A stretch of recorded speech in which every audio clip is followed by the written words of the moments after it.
It's one thing to demonstrate your value in a relationship, to show up in a relationship and essentially be an asset as opposed to a liability. And another thing entirely when you have to prove your worthiness within a relationship. Now, I've been in situations where it was either friendships or intimate romantic relationships where I felt that I had to prove that I was worthy of that relationship. As a matter of fact, I remember in fifth to sixth grade, I was making that transition. And there was an individual who I viewed as being everything that I wanted to be, right? They were cool, they were the athlete, they were, the hip hop head, all sorts of things that I felt I needed to be in order for me to be validated, in order for me to be accepted by, the larger group, i.e., become popular. And so I always felt that it was my job to show this individual, who ironically became my best friend for the next 10, 15 years, and unfortunately lost his life to an overdose. But, at that young age, I felt that I needed to show him that I was cool enough, right? I was worthy of being his friend. Now, again, it's something else if I was just showing up being of value. I believe that all relationships should be built on the basis of value. And in most cases, if they're not built on that, then it might be a trauma bond. It might be an attachment. It might be something unhealthy. If somebody is in your life and they're not an asset, it is likely that they are a liability. I know that seems cold as an approach, but it's the reality. Sometimes we're just in relationships and they're draining us. We always feel exhausted. We always feel resentment, things of that nature. And we don't understand why exactly that is until we actually start to investigate, why am I in this relationship to begin with? Mind you, relationship being a friendship, intimate relationship, maybe peer-to-peer, kinship, which is family, etc. Right?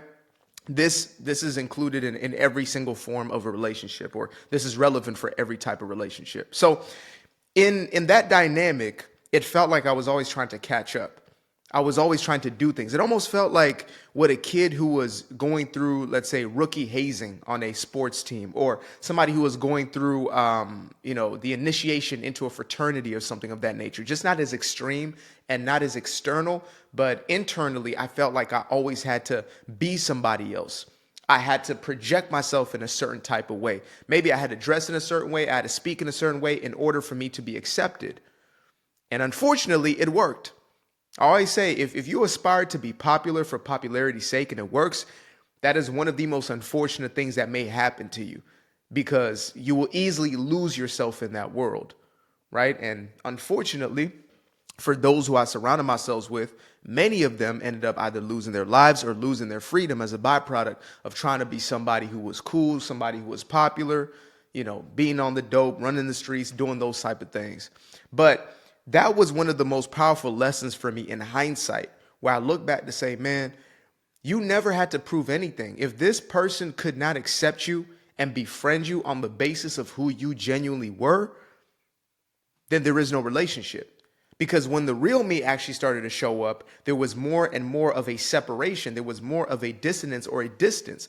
When I started to actually discover who I was and allowed that person to show up, right? The quirky, nerdy, a philosophical, jokester, goofy, whatever it is, like all these elements of what made me me, when that person started to show up, all of a sudden the friendship that I cultivated throughout the years started to dissipate.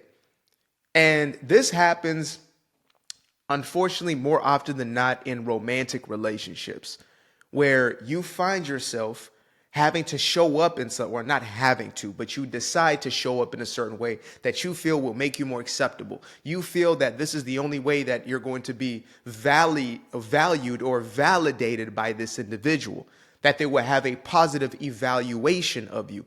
And so you continue to show up in that way. Maybe it's the physical things that you put on, right? You got the weaves, the lashes, the this, the that. You got the whole get up. You're a whole entire different human being. Or you're showing up with your chest out, you putting on the damn red pill ideology, you're hot and cold and doing all these sorts of things. You're really being manipulative in order to essentially get yourself in a relationship. Again, all of this is looking to prove your worthiness. You may feel that you're the one in charge, but in reality, the only person who is chasing is the person who feels as if they're in a deficit. The person who is desperate for something is the one who feels that they have to match energies or, meet that person where they are in order for them to be accepted. Again, it's something else entirely to be there for somebody. It's something else entirely to, as they say, quote unquote, hold space or whatever it may be when somebody may need you in that time of their life. And this is somebody that is close to you, you're developing a relationship or have developed a relationship with. That's something entirely different than having to show up and be like almost like a puppy dog, right? When you see most puppies, at least the ones who haven't been, emotionally wounded and abused and things of that nature, they're going to show up looking for some type of validation, acceptance, somebody, pet me. I'm a good dog. And one of the greatest ironies is even when it's working, it's not, right? Because all the time that you are being this panderer, all the time that you're walking on eggshells, being somebody else in order to get this validation, you're never really getting that person's approval, but instead it is your representative who is getting that person's approval. It's not you. So as soon as the true self shows up, and the true self will show up because you will become resentful. That is one of the telltale signs of a people pleaser. It's when you become resentful simply off the basis of feeling that you have to do everything for everybody and you never have enough energy, time, or attention for yourself, right? And these are choices that we're making. There may be choices based off of desperation, based off of, a need for belonging, acceptance, etc., but they're still choices. I am a recovered people pleaser. I know what it is to continuously go through life walking on eggshells, making sure that I'm managing everybody else's emotions. And then finally, when the real me shows up, not getting the same attention, people start to act funny, quote unquote. Really, they're reacting to something that they've never actually had any relationship with, right? Break that down more simply. It's like when you say yes to somebody continuously, when you finally say no, you will see a different version of that individual. Now, hopefully you're dealing with a mature individual, and so it's not going to be a huge disruptor in the relationship to the point where, this person essentially shows that they really never cared about you at all, and, you likely have to part ways. But as far as I'm concerned, if I'm always saying yes when I don't mean yes, I am lying. I am not showing up authentically and honestly. That is problematic. And when I finally do show up the way that I actually want to show up, the person is responding or reacting based off of the script that we already agreed upon. It's like there's an unwritten agreement that we both signed, and I've broken that agreement. So that's why nowadays I can't be mad at somebody if I show up in a different way when I was really pretending before, when I was really people pleasing, when I was really pandering before. Now I've had enough and I break free from that shell. And the person they seem like they're acting up, but in reality, they're responding to, this other version that they've never experienced. Again, hopefully you're dealing with mature individuals who can give you the benefit of the doubt and vice versa, whatever it is. But we still have to check ourselves in this. How do we get to the point where we have this person showing up that we feel we can never take off? Otherwise, we're going to lose a relationship. If that's the case, then you never had a relationship to begin with. You were relating to, their representative, or they were relating to your representative. That's all you have there. Like in any relationship now, which is business partnerships, even this relationship that we build here, some may say it's a parasocial relationship, whatever. But here, as we're having some sort of relationship just through a different means or a different medium, I show up exactly how the hell I am. You're going to meet me in the street and I'm the same person. You meet me in a coffee shop somewhere, I'm the same person. You meet me in my household, I'm the same person. We're having dinner, I'm the same person. When wifey met me, when my fiance met me, I was the same person on the first day. She was the same person on the first day. Same exact people. And time memorial later, it's the same person that was on that very first phone call for those 3.5 hours that we just couldn't get off the phone. The very first conversation we had, it was just us. And that's why it's been such a beautiful, grounded relationship, because there wasn't a representative who all of a sudden is, the shell is cracking and now you're seeing who the person really is and now you're feeling some type of way. You know what you got. You know what you got. And that's the fear that many people have. Unfortunately, I had this to say that, am I enough? Just who I am. I'm not saying that I don't continue to improve, that I don't continue to, be of service to myself and others. I believe that life is constant growth. It is constant learning. It is constant evolution into the fullness of who we truly are. But it is not to deviate from who we are. And that's what most people end up doing. Most of us will find ourselves deviating from who we are, creating a caricature of what we think we need to be. And then that finally starts to crack at some point.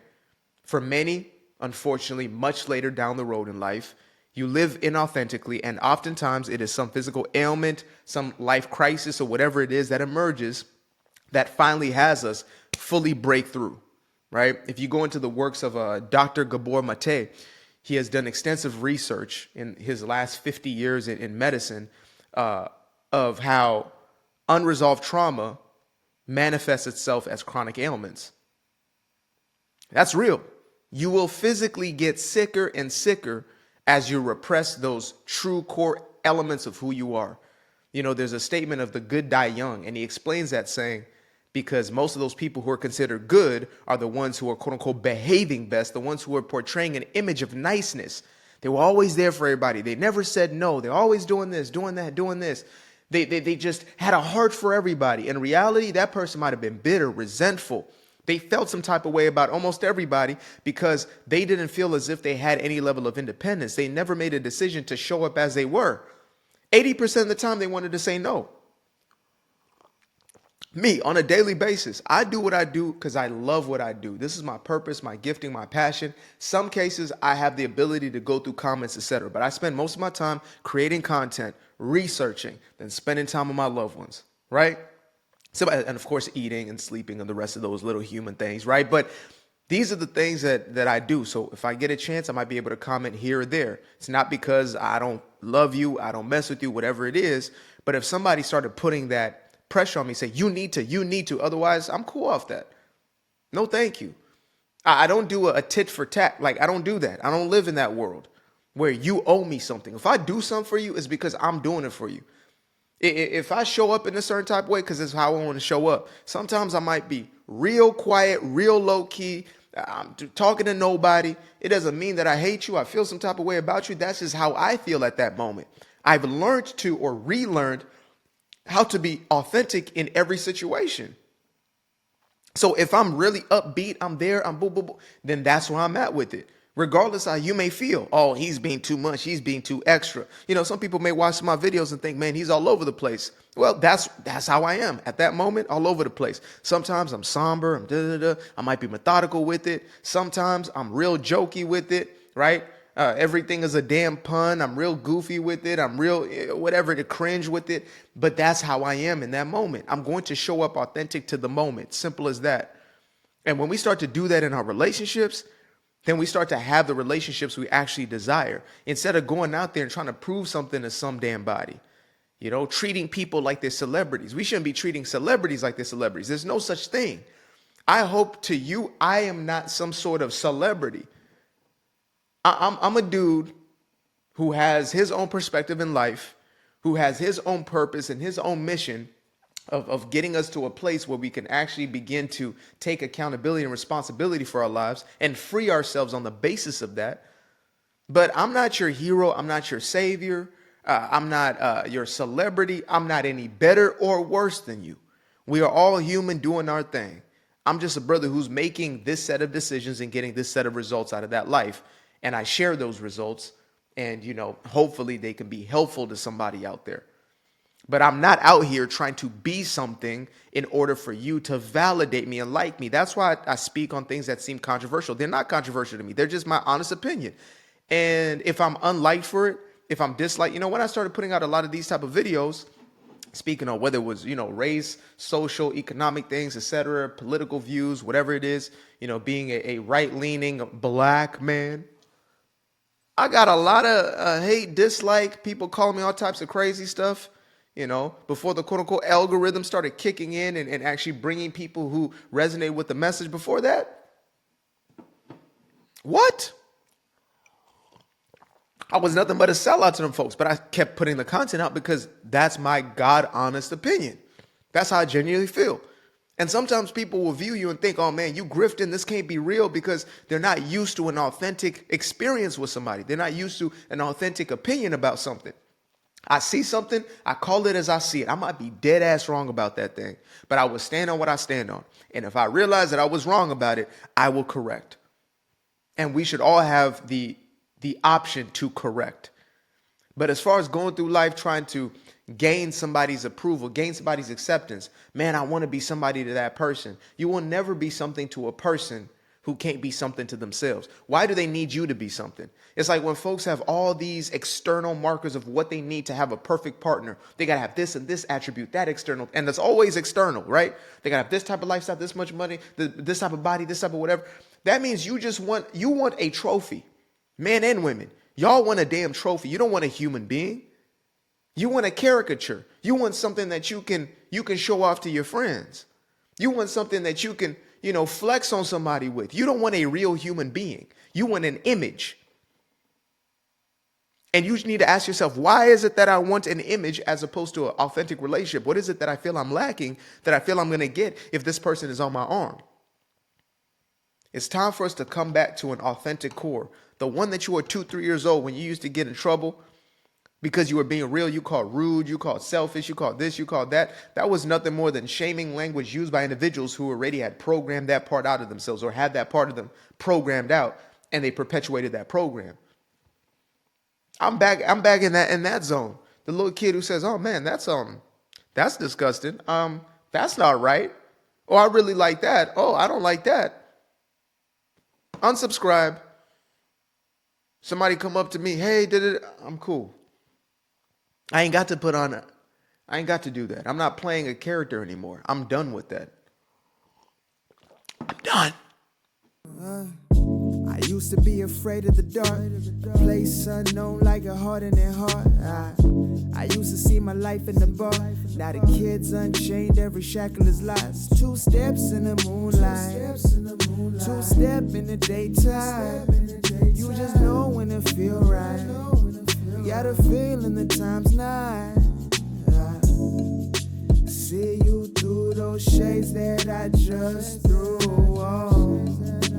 Through my lenses, you just can't do no wrong. I fell in love with myself again. I fell in love with myself. I fell in love with the sunshine. I fell in love with the light. I fell in love with the full moon. I fell in love with the night. I can see the light again. I can see the light. You can see the life in him illuminate the night. I know the time is taking. A 3-6-5, that's a full rotation. I see you looking up, you know them constellations. Constantly gazing like house of praises, you get to praising.